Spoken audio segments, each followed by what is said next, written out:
अल्हम्दुलिल्लाह अल्हम्दुलिल्लाहि रब्बिल आलमीन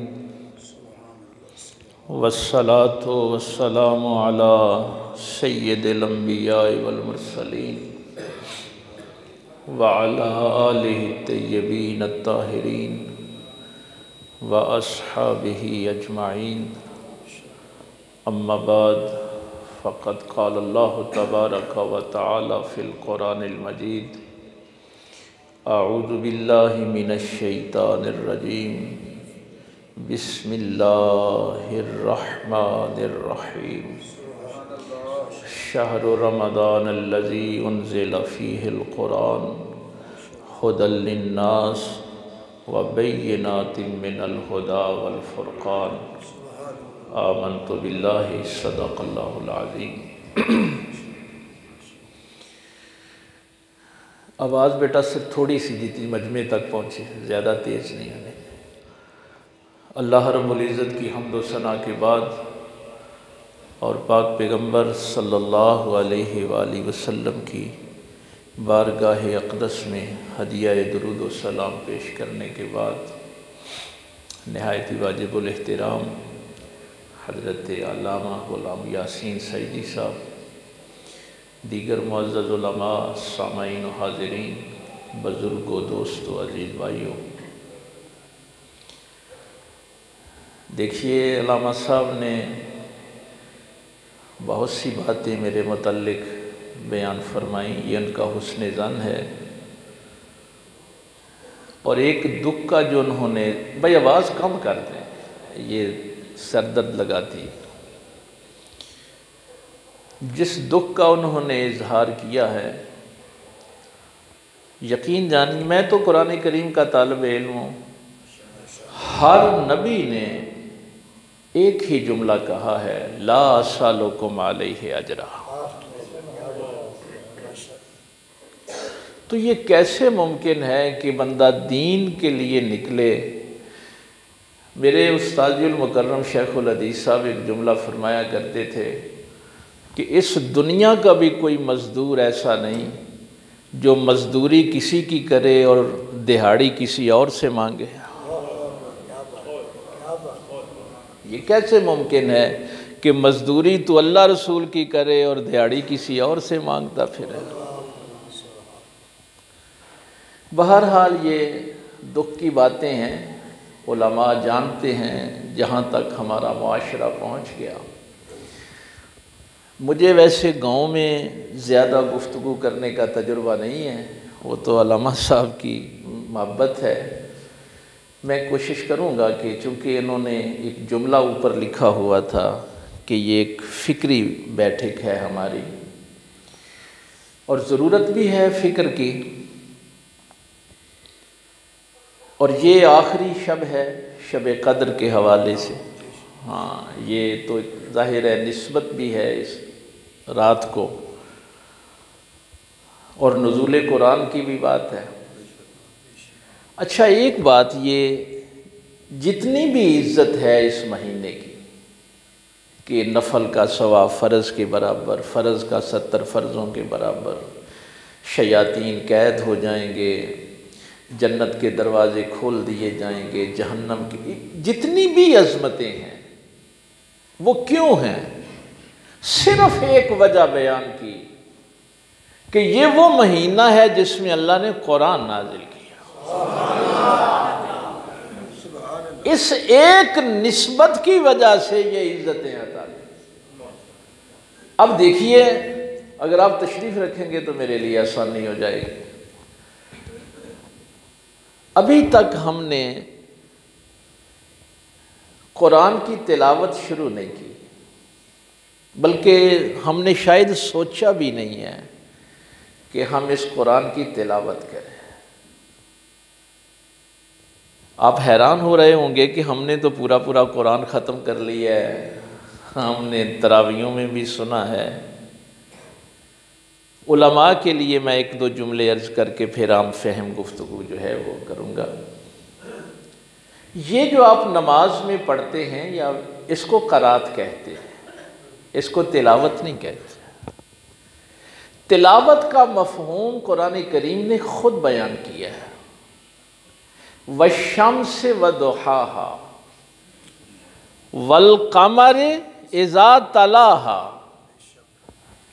सूरज की कसम जब उसकी रोशनी फैल जाती है। दुहा उस वक्त को कहते हैं जब सूरज की रोशनी मुकम्मल फैल जाती है। वल कमर इज़ा तलाहा, और चांद की कसम जो सूरज के पीछे पीछे आता है। ये जो लफ्ज़ तला है ना, तला यतलू, मुजारे का सीगा बनेगा और इससे तिलावत है। तला यतलू और फिर तिलावत। तो तिलावत का असल माना है पीछे पीछे आना। अब कितने हम में से लोग हैं जिन्होंने ये फैसला किया है कि हम कुरान की एक आयत पढ़ेंगे और फिर उसके पीछे पीछे चलेंगे। भाई ये वो माना है तिलावत का जो कुरान ने खुद बयान किया है। ये लफ्ज़े दुहा जो है, इससे आगे फिर जब तीसरी सूरह आएगी तो उसमें है वद्दुहा वल्लैलि इज़ा सजा। यहाँ है ना वश्शम्स वद्दुहाहा। आगे ये नात खां भी आपको बताते रहते हैं ना, वद्दुहा के चेहरे वाले। तो वहाँ आप तर्जमा क्या करते हैं? चमकते हुए चेहराए मोहम्मद की कसम। अब देखिए, ये मुमकिन नहीं है कि कोई बंदा कुरान की तिलावत करे और उसका ज़मीर रोशन ना हो।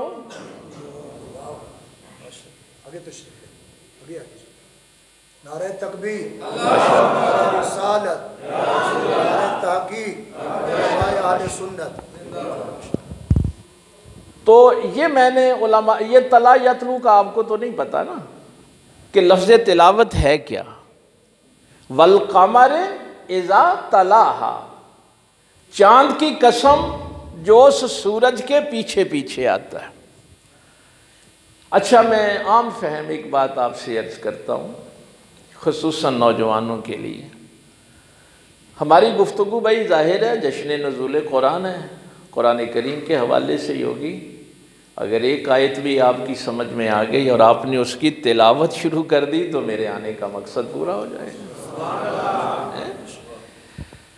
मसलन मैं एक आयत की क़राअत करता हूँ, कुल लिल मोमिनीना यग़ुद्दू मिन अब्सारिहिम। सूरह नूर, अल्लाह ताला फरमाते हैं कि मेरे महबूब सल्लल्लाहु अलैहि वसल्लम, आप ईमान वालों को हुक्म दें कि ये गज़े बसर करें, अपनी निगाहें नीची रखें। ये मैंने आयत की क्या की है? क़राअत की है। आप भी जब कुरान खोल के इसको पढ़ते हैं तो क़राअत करते हैं। तिलावत कब होगी? इस आयत की तिलावत कब होगी? जब आप बाहर बाजार में जा रहे होंगे, कोई गैर महरम माँ बहन बेटी सामने आ गई, आयत ज़हन में हो कि अल्लाह का हुक्म है कि गैर महरम औरत को देख के निगाहें नीची कर लो। अब जब आपने उस औरत को देख के नजरें नीची कर ली तो ये है इस आयत की तिलावत। क्या बात। अब देखिए कितनी दफा आपने इस आयत की क़राअत की है, पढ़ा है, इसको बार बार पढ़ा है, लेकिन कितने लोग हैं जिनको तिलावत की तौफीक हुई? क्या बात। और ये जो अजीम लोग होते हैं ना, बड़े लोग होते हैं, इसीलिए उलमा ने आपको बताया होगा, ये आप 100 नवाफिल पढ़ लें, 1000 नवाफिल पढ़ लें, देखिए एक बंदा 100 नवाफिल पढ़ता है और उसके मुकाबले में दूसरा एक शख्स शरीयत का एक मसला सीखता है, तो 100 नवाफिल पढ़ने वाले से वो एक मसला सीखने वाला बेहतर है। नहीं, बराबर नहीं है, वो बेहतर है। ये जो फिक्री महफिल का आज शबे कद्र की रात इन्होंने एहतमाम किया है, यहां अब 100 की भी बात नहीं है। अगर आपने चंद आयात कुरान करीम की आज सीख ली तो ये 1000 नवाफल पढ़ने से भी बेहतर है। ये एहतमाम किया है इन्होंने। मैं नौजवानों के लिए एक बात अर्ज कर दूं, कभी आप अलीपुर शरीफ जाएं ना तो वहाँ वो किताब पढ़ी हुई है अमीर मिल्लत जो गांव वाला दरबार है, पीर जमाल शरी साहब रहमतुल्लाह तआला अलैह, उसमें एक बड़ा अजीब जुमला लिखा है कि जब लोगों ने पीर जमात अली शाह साहब से पूछा कि आपने मोहम्मद अली जना को अपना लीडर कैसे मान लिया, तो आपने फरमाया मैं कौन होता हूँ उसको लीडर बनाने वाला, जब मदीने वाले ने ताज उसके सर पे रख दिया है तो हम कौन होते हैं। यही वजह है कि फतवा कायदे आज़म के ख़िलाफ़ था और अल्लाह के वली सारे कायदे आज़म के साथ थे। मैं सिर्फ अपने नौजवानों को वो एक बात बताने लगा हूँ कि वो कौन सी चीज़ है कुरान की वो तिलावत जो बंदे को लीडर बनाती है, रहनुमा बनाती है।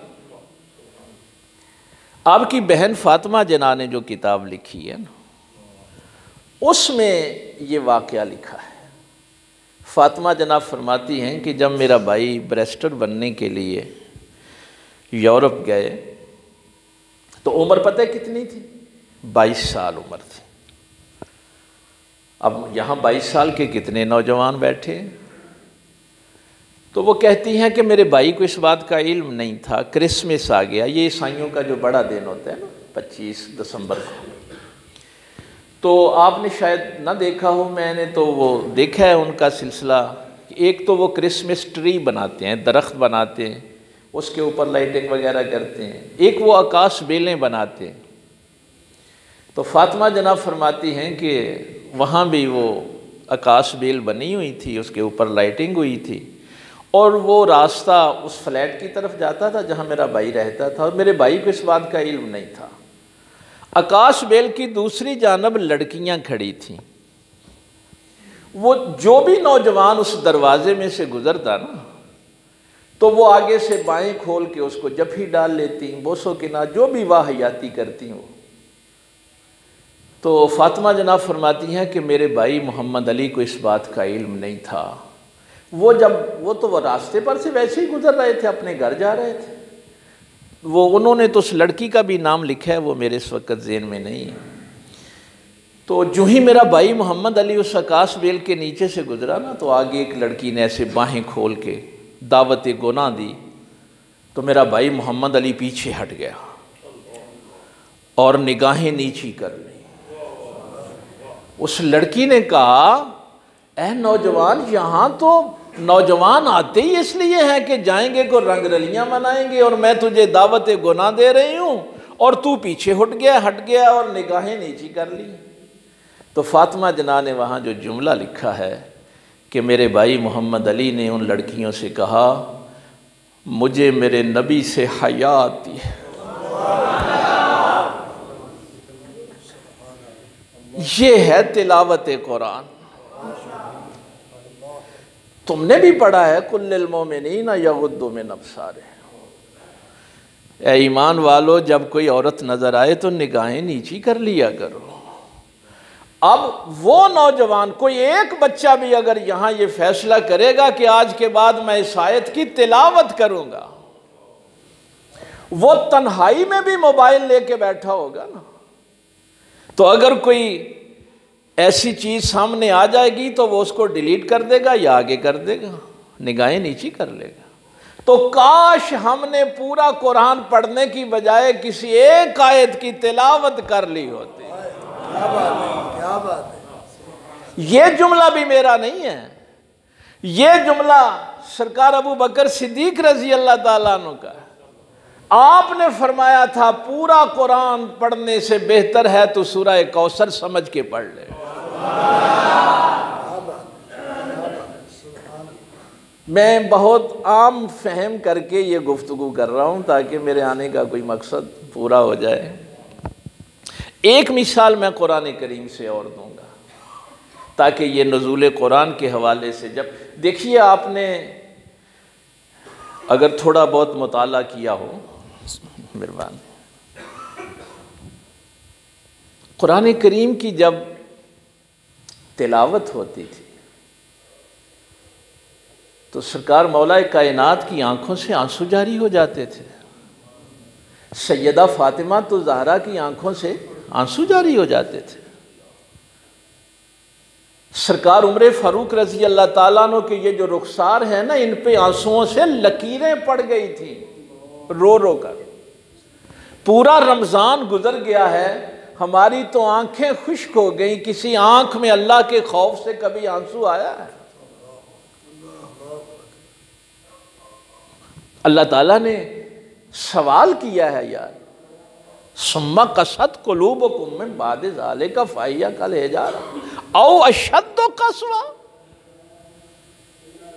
ये तुम्हारे दिल पत्थरों से भी ज्यादा सख्त हो गए। पत्थर तो फटते हैं और उनसे नहरें जारी हो जाती हैं, पत्थरों से तो पानी निकल आता है, पत्थर तो अल्लाह के खौफ से गिर जाते हैं। तुम्हारी आंखें पत्थरों से भी, तुम्हारे दिल पत्थरों से सख्त हो गए। इसको उलामा इकबाल ने फरमाया था, मोती समझ के शान करीमी ने चुन लिया, कतरे जो थे मेरे अर्क़े इन्फाल के। तो कुरान करीम का तो सहाबा किराम अहले बैत अतहार से जब आप सीरत की किताबें पढ़ें, वो तो जब कुरान की तिलावत करते थे उनकी आंखों से आंसू जारी हो जाते थे।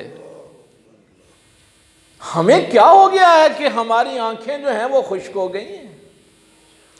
एक मैं नौजवानों के लिए एक मुकाम कुरान करीम से और कि तिलावत कैसे करनी। 15वें पारे में सूरह बनी इसराइल में अल्लाह ताला ने एक हुक्म दिया कि तुम्हारे वालिदैन में से अहदुहुमा औ किलाहुमा, एक बूढ़ा हो जाए या दोनों बूढ़े हो जाए, तो तुम्हारी जुबान, भाई आप तशरीफ़ रखेंगे ना तो मेरे लिए आसानी हो जाएगी, इसलिए कि तवज्जो इधर उधर ना। मैं समझता हूँ कि कुरान की एक आयत भी आप सीख लेंगे ना तो मेरे आने का मकसद पूरा हो। मैं आपका ये तोहफ़ा जो है लेके ही जाऊँगा हाँ इंशाअल्लाह। अब अल्लाह ने क्या हुक्म दिया? अच्छा, यहाँ मैं अपने खुसूसी तौर पे आजकल मुझे बड़ी तकलीफ़ होती है, वालिदैन जब हमारे पास आते हैं कि बच्चे एहतराम नहीं करते, अदब नहीं करते, इज़्ज़त नहीं करते, तो मैं तो यही कहता हूँ कि इसलिए नहीं करते कि ये कुरान से दूर है, अल्लाह रसूल से दूर है। ये कैसे मुमकिन है कि कोई बच्चा कुरान की तिलावत करने वाला हो और वालिदैन का नाफरमान हो? मैं एक जुमला अक्सर कहा करता हूँ कि कोई मौलवी पीर तो नहीं बचा सकता जे वालिदैन नाराज नहीं थे। अगर किसी के जहन में यह है ना कि मेरा पीर मुझे बचा लेगा या मेरा मौलवी मुझे बचा लेगा, और वालिदैन के नाफरमान की तो नबी पाक जिम्मेदारी नहीं लेते, ये मौलवी पीर बेचारा क्या करेगा? हुजूर की शफात के बगैर तो बख्शिश है ही नहीं। अब अल्लाह ने ये आयत देखिए, मैंने पढ़ी है, उफ़िम वला तनहरहुमा वक़ुल लहुमा क़ौलन करीमा। अब आयत मैंने पढ़ दी, आप भी कुरान खोल के इस आयत को कितनी दफ़ा पढ़ते हैं? भाई इसकी तिलावत कब करनी है? काश हमारे नौजवान इस एक आयत की ही तिलावत कर ले, इस आयत के पीछे पीछे चले। मैं हैरान होता हूँ, चूँकि हज़रत साहब ने इसको एक फ़िक्री महफिल कहा है। आप पुलिस में जाएंगे ना तो आपको ऑफिसर बताएंगे कि बड़े ऑफिसर का प्रोटोकॉल क्या है, फ़ौज में जाएंगे तो वो अदारा बताएगा, हमारे स्कूल कॉलेजेस में जाएंगे तो वो बताएंगे हेड मास्टर के कमरे में कैसे जाना है, इजाज़त कैसे लेनी। वालिदैन वो हस्तियां हैं जिनका प्रोटोकॉल खालिक़ कायनात ने बताया है। यकीन जानिए मैं तो कांप जाता हूं कि अल्लाह ताला ने ये ड्यूटी किसी और की भी नहीं लगाई, खुद इनका प्रोटोकॉल बताया। मसलन इनके सामने खड़े कैसे होना है। जनाह-उज़्ज़ुल्ल मिनर रहमा, जना अरबी जुबान में जब परिंदा बुलंदी से पस्ती की तरफ आता है ना, नीचे की तरफ आता है, तो अपने पर समेट लेता है। अब अल्लाह ताला ये कैफियत बयान कर रहा है कि तुमने अपने वालिदैन के सामने अपने ये कंधे जो हैं, अपना सर झुका के कंधे जो हैं ना उनको नीचे करके, यानी खड़े ऐसे होना है। खड़े होने का प्रोटोकॉल अल्लाह बता रहा है। जरा तसव्वुर तो करें, अगर मैं ये एहतराम नहीं कर सकता तो मैंने अल्लाह को भी क्या समझा है, क्या समझा है मैंने अल्लाह को। अच्छा, ये तरीका इतना काफी नहीं था कि तेरे बाजू टूटे हुए हों, तेरे कंधे झुके हों, तेरी गर्दन झुकी हुई हो। जनाह-उज़्ज़ुल्ल, सिर्फ झुके हुए ना हो, उस झुके हुए में से जिल्लत जाहिर हो रही हो। जनाह-उज़्ज़ुल्ल, पता चले कि कोई गुलाम आका के सामने खड़ा है, बताना ना पड़े ये बेटा है ये बाप है। तेरे खड़े होने का अंदाज ये हो कि तेरा सर झुका हुआ हो, तेरे कंधे टूटे हुए हों और उस खड़े होने से जिल्लत जाहिर हो रही हो। और यहां भी बात खत्म नहीं की, मिनर रहमा, उस जिल्लत में से भी रहमत टपक रही हो अपने वालिदैन के लिए। और मैं ये बात आपको, मेरे ये नौजवान बच्चे मेरे खुसूसी तौर पे इस पे तवज्जो करें, यकीन जानिए आपकी नेकियां ज़ाया हो जाएंगी अगर आपने अल्लाह का बताया हुआ ये प्रोटोकॉल अपने वालिदैन के लिए इस्तेमाल ना किया।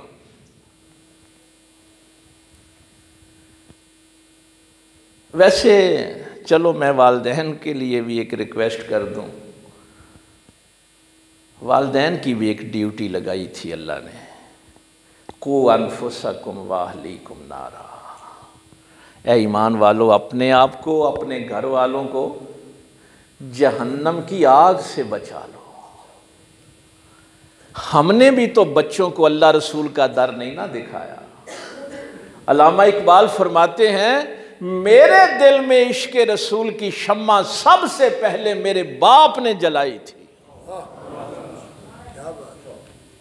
ये वालिदैन भी सुन लें, मत कहा करें अपने बच्चों से कि हमने तुम्हारे लिए बहुत कुछ बना दिया, इतनी ज़मीनें बनाई हैं, इतने मकान बनाए हैं। कुरान पता है क्या कहते हैं, बल तो सिरूनल हयात दुनिया वल्लाखिरतु खैरुन व अबका। और जब भी बैठते हो इस दुनिया की बातें करते हो, बच्चों को ये बताते हो कि तेरे लिए ये दुनिया बना दी। ये शब कदर की रातें भी, आज आखिरी रात है, मुझे ये वालिदैन बताएं कि कभी एक रात ऐसी आई हो कि तुम ईशा की नमाज पढ़ के जाओ और अपने बीवी बच्चों को, घर वालों को इकट्ठा करके कहो, आओ आज अपनी आखिरत पे गुफ्तगू करें। हमारे घरों का ये माहौल है, तो फिर इन बच्चों को भी मैं क्या कहूं, जिन बच्चों के सामने तुमने कभी और बात क्या की है, कुरान करीम में अल्लाह फरमा रहा है, वो कभी तो इनको बताओ कि आखिरत इस दुनिया से बेहतर है। वह अब का, बाकी चीजें छोड़ें, इस दुनिया में तुमने जो कुछ भी हासिल किया है वो फानी है और आखिरत की हर चीज बाकी है। कभी आप अपने बीवी बच्चों को लेके इकट्ठे हुए हुए ईशा के बाद, कभी हफ्ते के बाद, महीने के बाद, आओ आज अपनी कब्र पे गुफ्तगू करें, अपनी आखिरत पे गुफ्तगू करें। यहां रुक के मैं एक बात आपको अर्ज कर दूं। अभी तो मैं चाह रहा था कि कुरान करीम की और आयात आप तक पहुंचाऊं, तो वो एक रवायत जहन में आ गई। मेरे पाक पैगंबर सल्लल्लाहु अलैहि वसल्लम ने सहाबा से ऐसे ही पूछा कि तुम्हारा सबसे बड़ा दुश्मन कौन है? मुख्तलिफ लोगों ने मुख्तलिफ जवाब दिए, लेकिन सरकार ने कबूल न फरमाए। आखिर में अर्ज़ की, या रसूलल्लाह सल्लल्लाहु अलैहि वसल्लम आप बताएं। सरकार ने फरमाया, तुम्हारा सबसे बड़ा दुश्मन तुम्हारी औलाद है। या रसूलल्लाह सल्लल्लाहु अलैहि वसल्लम, हम तो दिन रात मर गए, मेहनत करते, इनकी खिदमत करते, यही हमारे दुश्मन है? फरमाया, हाँ, कल क़यामत के दिन जब तेरी औलाद को गुनाहों की सज़ा मिलने लगेगी तो तेरी औलाद तेरा गिरेबान पकड़कर अल्लाह की बारगाह में पेश कर देंगे और तेरी औलाद कहेगी, या अल्लाह मेरे बाप को जहन्नम में डाल, इसने मुझे बताया ही नहीं था कि आखिरत क्या है, इसने मुझे कभी नमाज के मुतल्लिक बात ही नहीं की थी, कभी नबी पाक सल्लल्लाहु अलैहि वसल्लम की शरीयत पे चलने का हुक्म ही नहीं दिया था। फरमाया, उस वक्त बताओ तुम्हारा सबसे बड़ा दुश्मन कौन होगा? अपने घरों का ये माहौल बनाओ, कम से कम यार हफ्ते बाद तो अपने बच्चों को इकट्ठा करके आखिरत पे गुफ्तगू किया करो, कब्र पे गुफ्तगू किया करो। अच्छा चलो एक आयत फिर सीख लें आप। मैं तो जाहिर है प्राइमरी स्कूल से लेके इस फील्ड में हूँ, तकरीरें और यूनिवर्सिटी तक जहाँ भी जाता था ना लामा साहब, बस आयत इतनी लिखी होती थी, लक़द काना लकुम फ़ी रसूलिल्लाहि उस्वतुन हसना, बस इतनी सी लिखी होती। बैनरों पे इतना ही लिखा होता है, तुम्हारे लिए रसूलुल्लाह सल्लल्लाहु अलैहि वसल्लम की ज़िंदगी बेहतरीन नमूना है। लेकिन जब हमने इसका मुताला किया कि अगला लफ्ज़ क्या है, लिमन, किसके लिए नमूना है रसूलुल्लाह सल्लल्लाहु अलैहि वसल्लम? क्या चोरों के लिए, डाकुओं के लिए, रिश्वतखोरों के लिए नमूना है मेरा पैगंबर? नहीं, लिमन कान यरजुल्लाह, जिसको उम्मीद है कि उसने अपने अल्लाह से मुलाकात करनी है। नारे तकबीर, नारे रिसालत, नारे तहकीक, नारे हैदरी।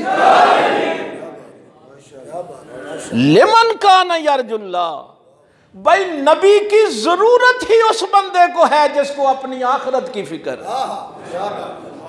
फल यौमल आखिर, अगला जुमला ये, जिस बंदे को अपनी आखिरत की फिक्र नहीं, उसको तो नबी की जरूरत ही नहीं है। सही बात, क्योंकि लफ्ज है लिमन, नबी नमूना उस शख्स के लिए है जिसको अपनी आखिरत की फिक्र है। अगर आखिरत की फिक्र नहीं है तो फिर ठीक है, वो जो जी चाहे करे। अच्छा, इसकी तफसील के लिए एक और आयत सीख लें, पहले पारे में भी दूसरे में भी इसका जिक्र हुआ, वस्ताईनु बिस्सब्र वस्सलाह। अल्लाह फरमाता है कि जब कभी आजमाइश आ जाए, मुसीबत आ जाए, तकलीफ आ जाए, तो मदद कहाँ से तलब करो? सब्र से और नमाज से।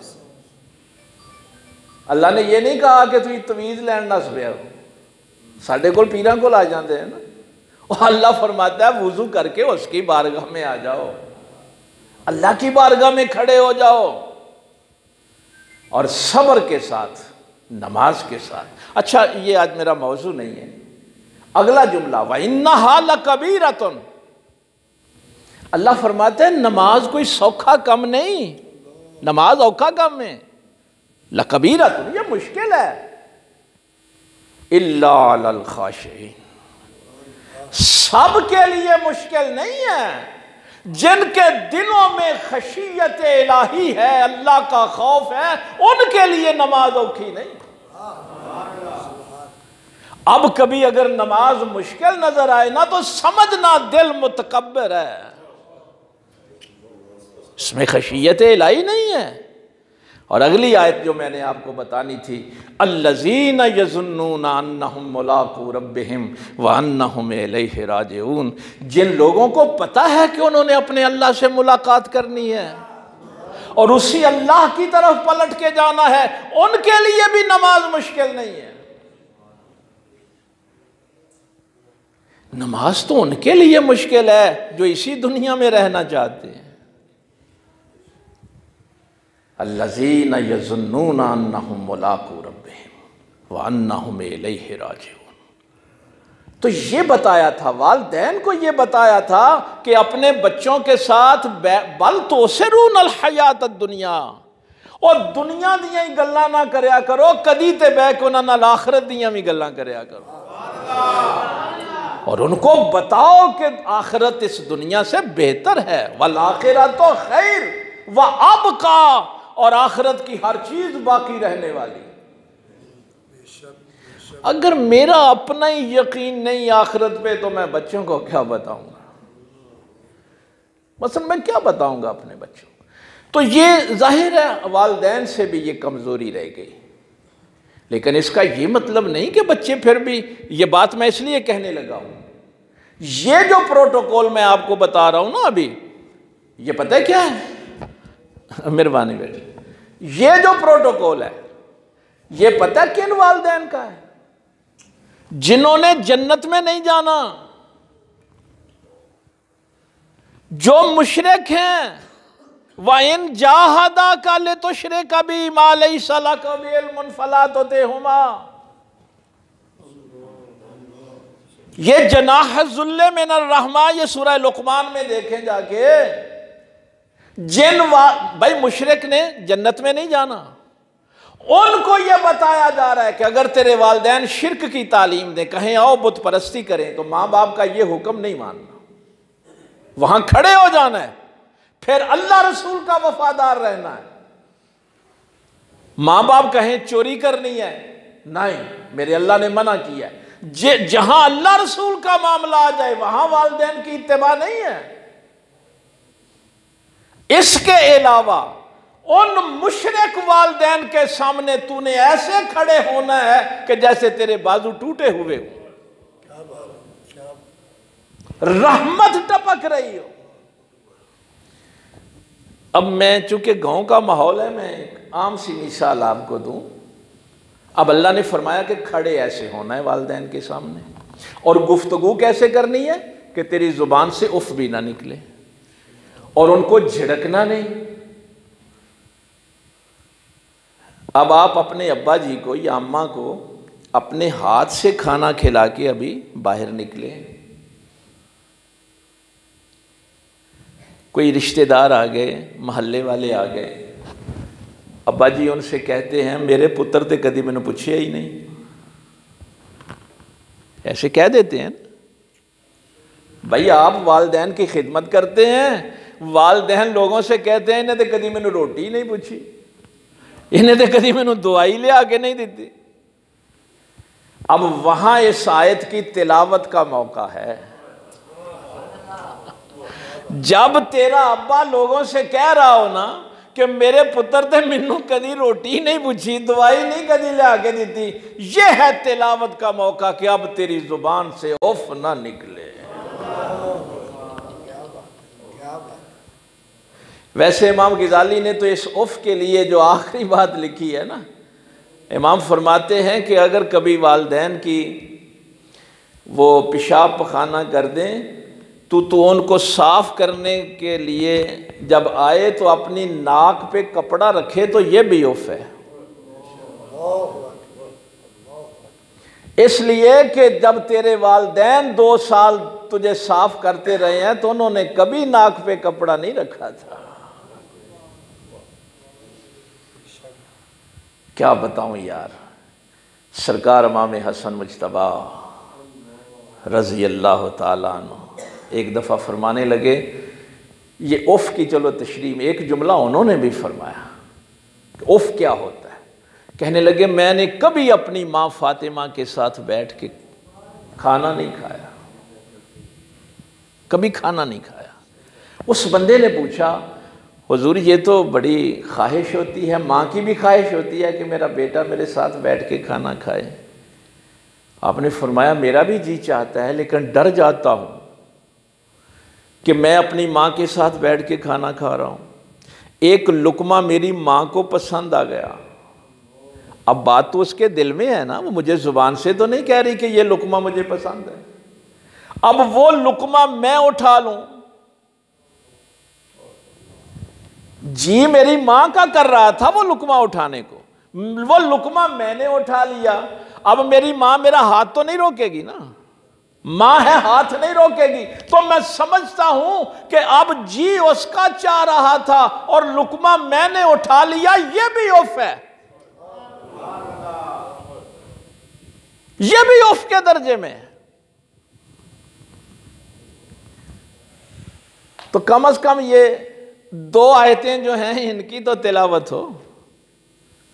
बाकी देखिए रमज़ानुल मुबारक की ये आखिरी शब है, शब कद्र के हवाले से भी रोज़ों का मकसद क्या था भाई? क्या ये मैं चूँकि आगे ये 2-3 बातें थीं कि कुरान किस लिए नाजिल किया, शहर रमज़ान अल्लज़ी उनज़िला फ़ीहिल कुरान हुदल लिन्नास, ये इंसानों के लिए हिदायत है। क्या हमारी ज़िंदगी हिदायत वाली ज़िंदगी है? अच्छा बैयिनात मिनल हुदा वल फुरकान, ये लफ्ज़ फुरकान कुरान करीम में सिर्फ 2 जगहों पे इस्तेमाल हुआ। एक इस कुरान के लिए आया है और एक ग़ज़वा बदर के लिए आया है। बस 2 ही जगह हैं फुरकान। ग़ज़वा बदर के लिए फुरकान का लफ्ज़ क्यों आया? इधर अली खड़े थे, उधर अकील खड़े थे, भाई भाई के सामने खड़ा था। इधर हमजा खड़े थे, उधर अब्बास खड़े थे। इधर उतबा, उधर बेटा माद नबी पाक सल्लल्लाहु अलैहि वसल्लम की जानिब। अबू उबैदा इब्ने जर्राह इधर खड़े हैं, बाप उधर खड़ा है। रंग, नस्ल, कबीला, इलाका, ग़ज़वा बदर ने वो लाइन लगा दी कि आज के बाद ताल्लुक ना इलाके की वजह से होगा, ना रंग और नस्ल की वजह से होगा। ये फर्क की लाइन अब यूं लगाई गई है कि या कोई मोहम्मद का साथी है या मोहम्मद का मुखालिफ है, या लाइन की उस तरफ रहना है या उस तरफ रहना। ये नहीं हो सकता कि मैं यहां से कुरान करीम भी पढ़ के जाऊं, अल्लाह की बारगाह में सर बसजूद भी होके जाऊं, और ये कुरान करीम ने हुक्म दिया आमनुदखुलू फिस्सिल्म काफा, इस्लाम में पूरे के पूरे दाखिल हो जाओ। ये मुमकिन नहीं है कि तुम खुदा के दुश्मनों के साथ भी दोस्ती रखो।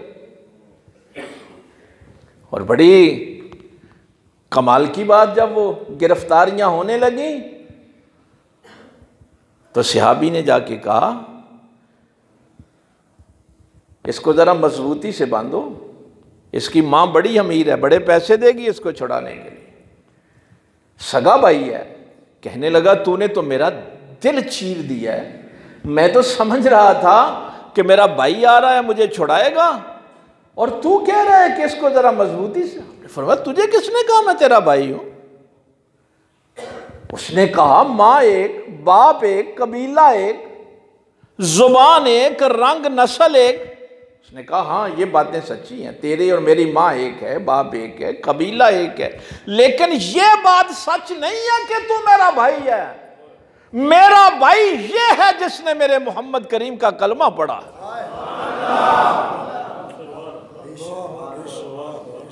ये नहीं हो सकता।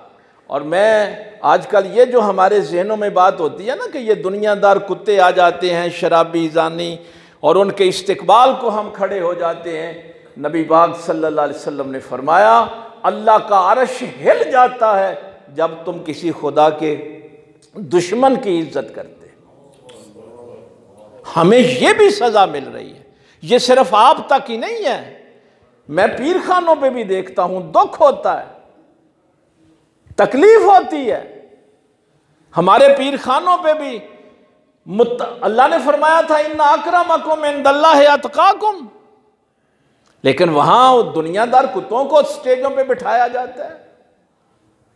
लोगों को क्या पैगाम जाए? 15वें पारे की आयत यार मेरे ज़हन में आ गई। हाय हाय हाय, मुशरिकीन मक्का सरदारा ने, कुरैश ने आके एक दफ़ा कहा था या रसूलुल्लाह सल्लल्लाहु अलैहि वसल्लम अगर आप इन गुलामों को अपनी बारगाह से उठा दें तो हम सरदार यहां बैठने के लिए तैयार हैं। हो सकता है हम आपके दीन को भी कबूल कर लें, लेकिन हम बैठ नहीं सकते, इसलिए कि यहां बिलाल बैठा होता है, यहां सुहैब रूमी बैठा होता है, ये छोटे लोग, ये कमी लोग यहां बैठे होते हैं। हम सरदार इनके बराबर नहीं बैठ सकते, इनको अपनी बारगाह से उठा दें तो हम आपकी बारगाह में बैठने के लिए तैयार हैं। अभी मेरे पाक पैगंबर सल्लल्लाहु अलैहि वसल्लम ने जवाब नहीं दिया था तो वही आ गई। 15वें पारे में ये आयत का टुकड़ा कभी देखें, जिब्रील ने आके कहा वला तादो ऐना कहनहुम, अल्लाह फरमाता है मेरे महबूब इन सरदारों की तरफ नजर उठा के भी ना देखना, मेरे बिलाल को सीने लगा के रखना।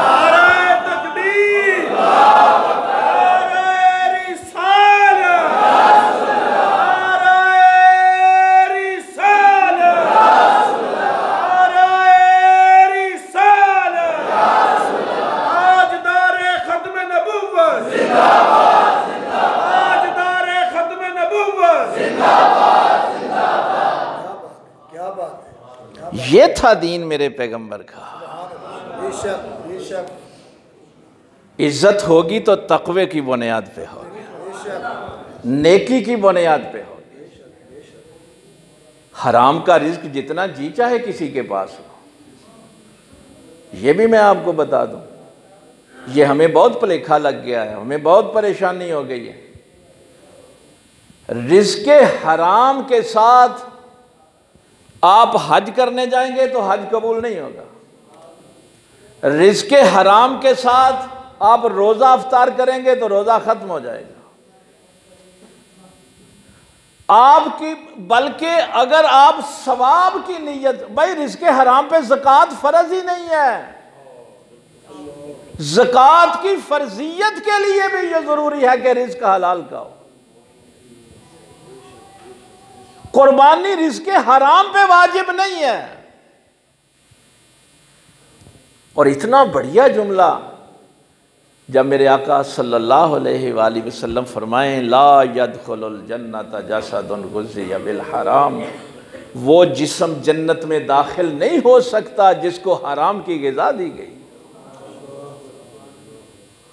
ये है फिक्री बात नहीं, जिस फिक्र के लिए आपने इस महफिल का एहतमाम किया था कि मैं सारी जिंदगी अपनी तरफ से अमल करता रहूं, तो वो मैं बात जो आपको वला तादो ऐना कहनहुम की तफसीर में जो मुफस्सिरीन ने एक बड़ा खूबसूरत वाक़या लिखा है कि मेरे पाक पैगंबर सल्लल्लाहु अलैहि वसल्लम जब मजमे में बैठते थे ना, तो बाहर से आने वाला पूछता था तुम में मोहम्मद कौन है।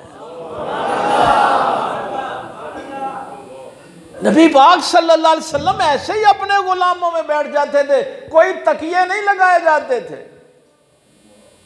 कोई चादरें नहीं बिछाई जाती थी।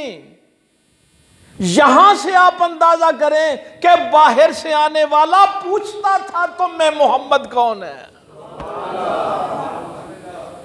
इस सुन्नत पे कभी हमने अमल किया हो? अही तो लोगों के गल पै जाने, साडा इस्तकबाल सही नहीं होया, साड़ी चारपाई सही नहीं बिछाई गई। तुम्हें पता ही नहीं है कि बिठाना कैसे है पीर साहब को, मौलवी साहब को। वो जो मैं एक जुमला लामा साहब कहा करता हूं, इन लोगों को तो पता है, इस कायनात का पीर एक ही है, बाकी सहाबा हूं, अहले बैत हूं, वली हूं, वो सारे उस पीर के गुलाम हैं। पीर तो कायनात का एक ही है, वो मुहम्मदुर रसूलुल्लाह सल्लल्लाहु अलैहि वसल्लम की ज़ात है। तो हज़रत उमर फ़ारूक रज़ी अल्लाह ताला अन्हु ने कहा या रसूलुल्लाह सल्लल्लाहु अलैहि वसल्लम, अच्छा वैसे मैं यहाँ एक बड़ा मोहब्बत वाला जुमला है इसमें कि जब बाहर से आने वाला पूछता था ना, तो सहाबा नबी पाक की तरफ उंगली नहीं करते थे, इशारा नहीं करते थे कि ये है मुहम्मदुर रसूलुल्लाह सल्लल्लाहु अलैहि वसल्लम। पता है क्या कहते थे? पंजाबी में बता देता हूँ। कहते सन जेड़ा साडे विचों सारियां चों सब तो बहुता सोहना है ना, वो मुहम्मद है।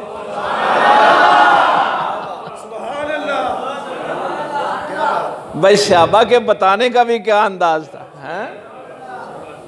तो फिर भी हज़रत उमर फ़ारूक रज़ी अल्लाह ताला अन्हु से कहा गया, आपने सिफारिश की, कहा या रसूलुल्लाह सल्लल्लाहु अलैहि वसल्लम हमें तकलीफ़ होती है, दुख होता है, तो आप हमें इजाज़त दें कि हम आपके लिए एक चबूतरा बनाएं।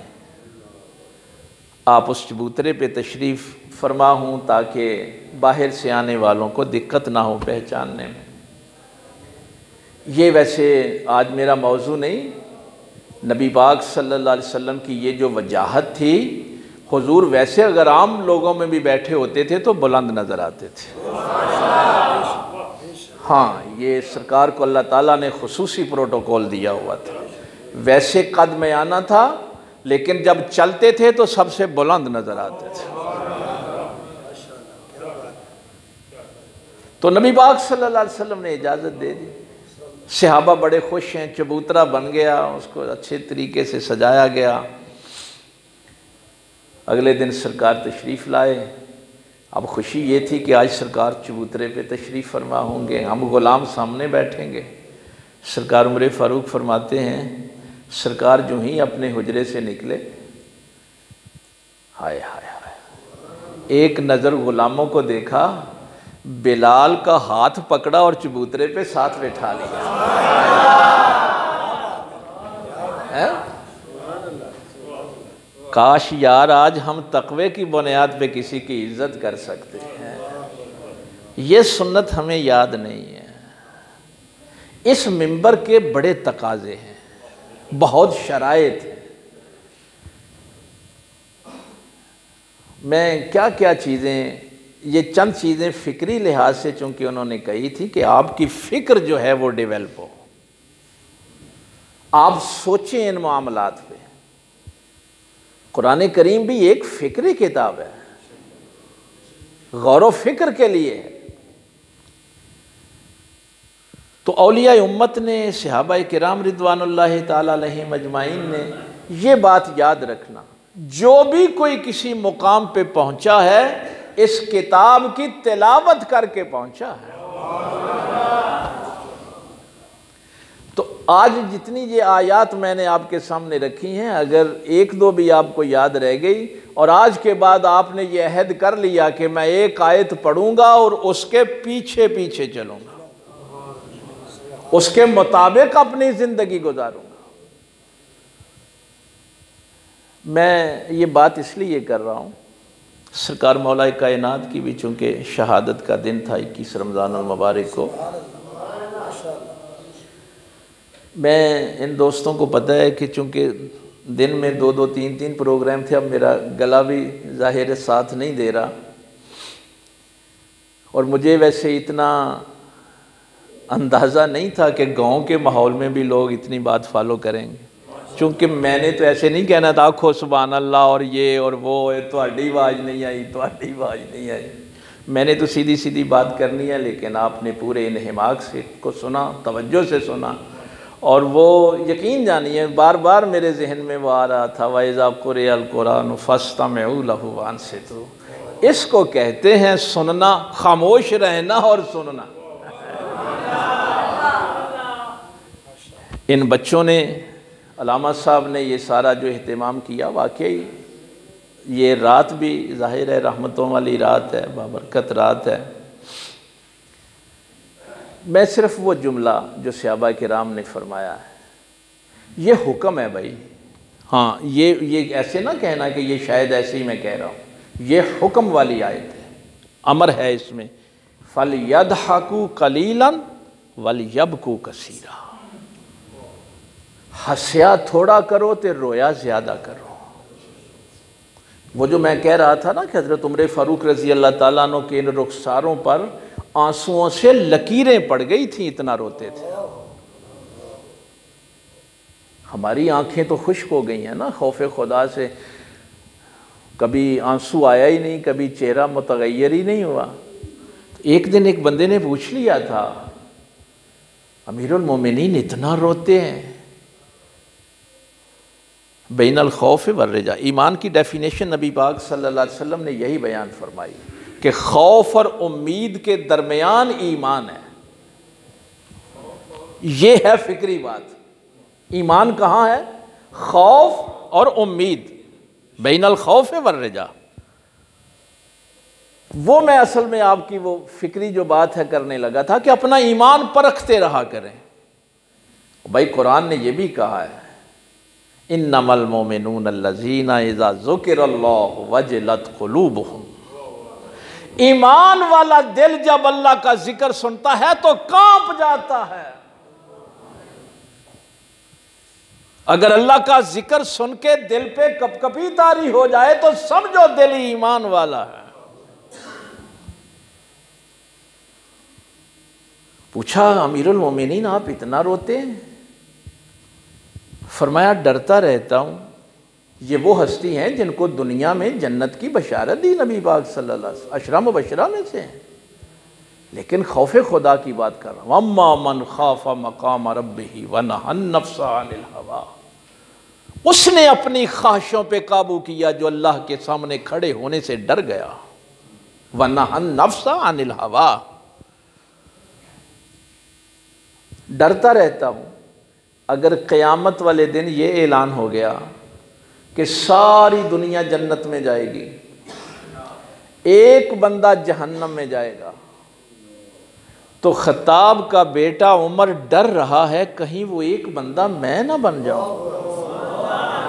अल्लाह की बारगाह में खड़े होने से डरना, ये है अल्लाह का खौफ। और उम्मीद, ये मैं जो आपको ईमान बताने लगा कि नबी पाक सल्लल्लाहु अलैहि वसल्लम ने फरमाया कि खौफ और उम्मीद के दरमियान ईमान है। फरमाया अगर क़यामत वाले दिन ये भी ऐलान हो जाए कि सारी दुनिया जहन्नम में जाएगी, एक बंदा जन्नती है, तो उमर को उम्मीद है कि रहमत खुदा से वो एक भी मैं ही हूँगा।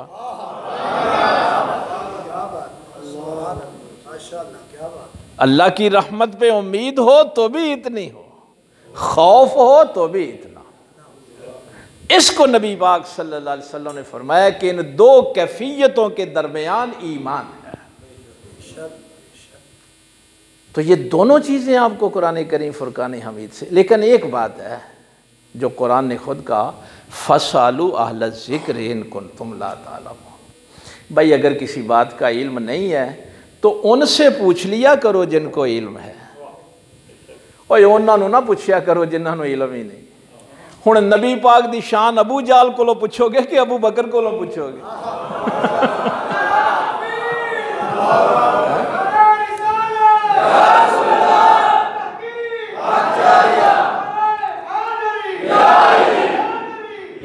मौला अली देते जरा, शान मौला अली शहादत देते जरा।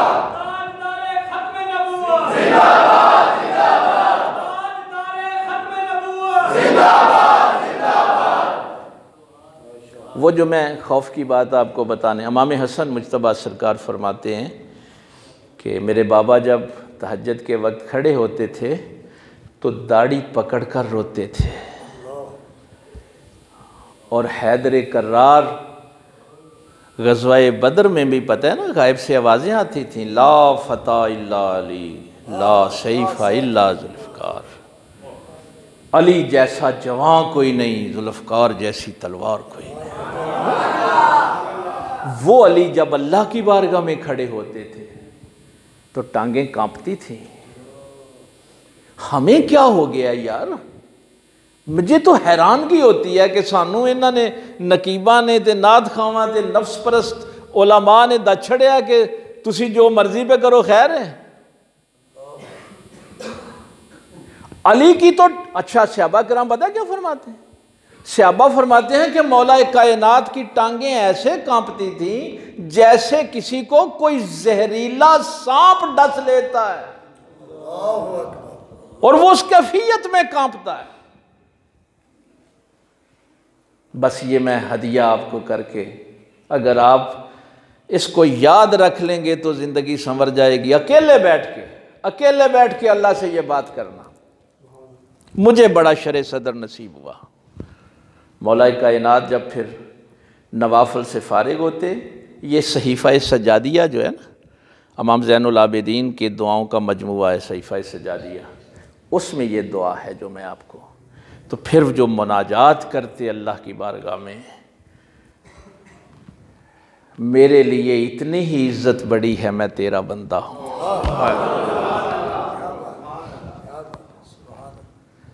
मैं कभी तन्हाई में रात को बैठ के जब अल्लाह से ये बात करता ना, यकीन जानिए जो सुकून मिलता है।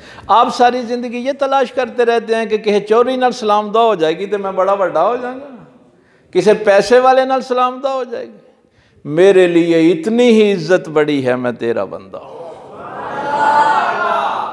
मेरे फ़ख्र के लिए इतना ही काफ़ी है कि तू मेरा परवरदिगार।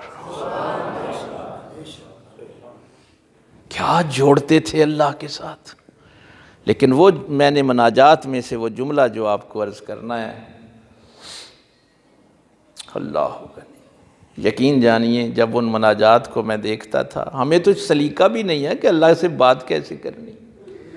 मौला कहते, या अल्लाह ये जो मैं बाहर निकलता हूँ तो लोग मेरी इज़्ज़त करते हैं, एहतराम को खड़े हो जाते हैं, ये सब कुछ इसलिए है ना कि तूने मेरे ऐबों पे पर्दे डाले हुए।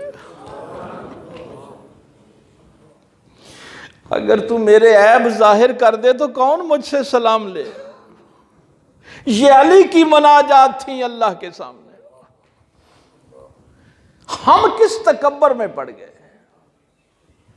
या अल्लाह अगर मेरे ऐब तू जाहिर कर दे तो मेरी तो औलाद भी मुझसे सलाम ना ले।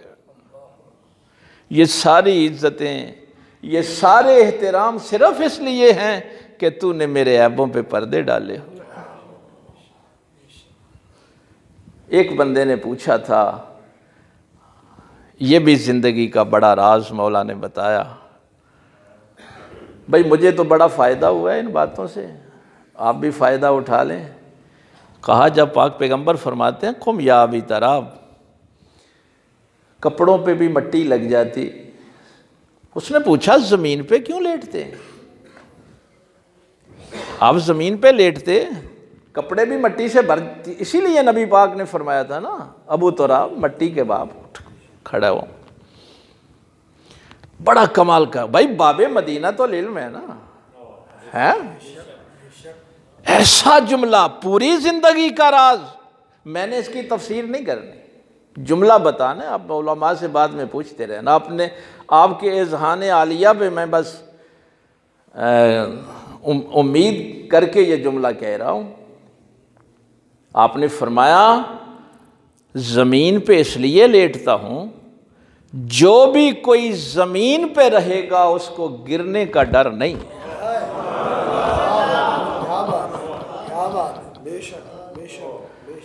जो ज़मीन पे रहेगा उसको गिरने का डर नहीं है।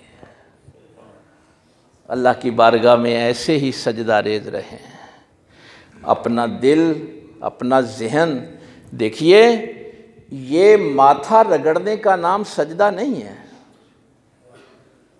अगर किसी के जहन में ये है ना कि मैं ज़मीन पे माथा रगड़ता हूँ और यहाँ महराब डाल लिया है तो मैंने सजदा कर लिया है, इसको सजदा नहीं कहते।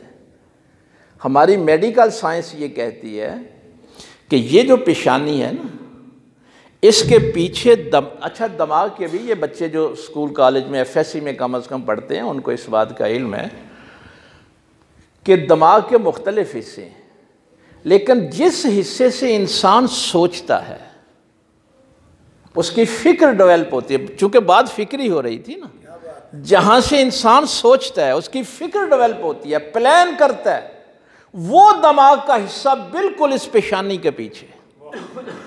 जब आप अपनी पेशानी ज़मीन पर रखते हैं तो ये हड्डी और मांस रगड़ने का नाम नहीं है। या अल्लाह, मैंने अपनी सारी सोच और फिक्र तेरी बारगाह में झुका दी।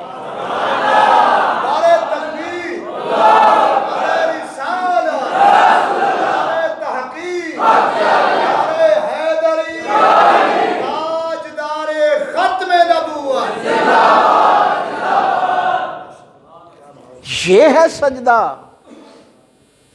मेरी सोच कोई माने नहीं रखती, मेरी फिक्र कोई माने नहीं रखती, मैंने अपनी सोच और फिक्र तेरी बारगाह में झुका दी।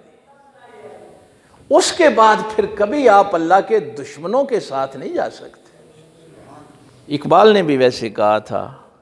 इकबाल ने कहा था, जबीं पे तेरी निशान सजदा रहा तो क्या। ओ भाई, ये निशान तो ज़मीन ने डाल दिया ना, इसमें तेरा क्या कमाल है। तू ज़मीन पे माथा रखता था तो ज़मीन ने एक निशान डाल दिया। जबीं पे तेरी निशान सजदा रहा तो क्या, कोई ऐसा भी सजदा कर के ज़मीन पर निशान रहे।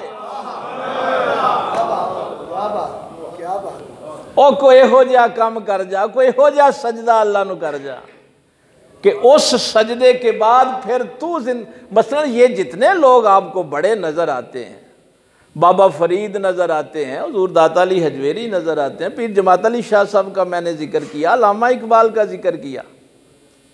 अल्लामा इकबाल का आपने पढ़ा हुआ है ना कि जब कुरान पढ़ते थे तो औराक आंसुओं से तर हो जाते थे। तो कोई भाई ऐसा सजदा जिसमें आप अपनी फ़िक्र जो है वो अल्लाह की बारगाह में झुका दें। तो मैंने आपका वक्त काफ़ी ले लिया, अगर इसी पे अमल हो गया तो काफ़ी है। अल्लाह अमल की तौफीक दे। व आखिर दावाना अनिल हम्दुलिल्लाहि रब्बिल आलमीन।